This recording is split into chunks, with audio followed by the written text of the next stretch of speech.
abandoned, adopted, childhood sexual abuse, welfare, food stamps, mental health, ADD, miscarriages, divorce, single mom. Little black girl, do you know your worth?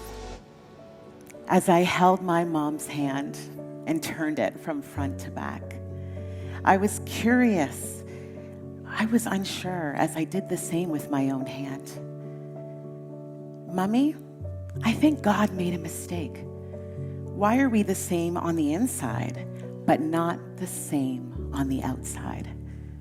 My mom looked puzzled, but I knew that that was the beginning of me learning about my adoption journey. Trauma is something that has been with me from conception. I have spent my entire existence trying to understand, trying to be okay. I know that life isn't always easy, and that's okay. You need to embrace the wounds and scars of your life. I know that with adoption comes a lot of baggage, a lot of understanding, a lot of apprehension. But it's okay. You need to embrace that journey. When I was a little girl, we moved around constantly. I had a childhood that was full of trauma. Before grade 5, I had attended 8 different elementary schools. I mean, it's cool. I could be a new version of Calissa at every new school. I could show up in the way that I wanted to be seen. I could be a leader. I could be smart. I could be anything, and no one could take that away from me. When I was a little girl, my mom struggled with severe depression and mental health. At some point, she ended up being hospitalized. Afterwards, my parents separated, and our lives continued to spiral. We lived with welfare and poverty and food stamps. We were surrounded by alcohol and drugs. It was a part of my life that I tried my best to hide. Reinventing myself at each new school was something that I wanted to do because I could show up in any way that I wanted to be seen.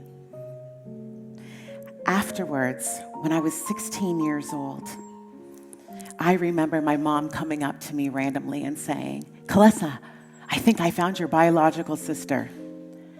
I had a Maury Povich moment. You are the father. I sat on this information for a couple of years because it can't be that easy. Eventually, I set up a meeting with my biological sisters and mother. I remember being with my mom in the car, and so many thoughts were swirling in my mind. Eagerness, happiness, resentment, apprehension, and hopefulness. My mom looked at me, and she hugged me, and she said, "You got this, baby girl." As we held hands and walked to the door and knocked, I was greeted by my sisters. And then I saw her. I saw my biological mom. I knew it was her. I walked over to this woman. She stood up and she stared at me. You know what she said? "Hey, Calissa, where have you been? Mexico?" I was stunned. This is not how this was supposed to be. This was not the moment that I have been waiting for. I took a deep breath. And I reminded myself, this woman suffers from severe mental illness. It's not her fault. And I knew from that moment that it was up to me what the next step was going to be. The same on the outside, but different on the inside. For me, it took so much courage and strength to continue on in life, and knowing that I am not a product of my circumstance. I am able to embrace those wounds and scars. Everything is going to be okay as long as you know that you need to own your truth. You know, reinvention is about not being tethered to your past. It's about owning your story and embracing your unique journey. It's about knowing that you have the power to write your own ending.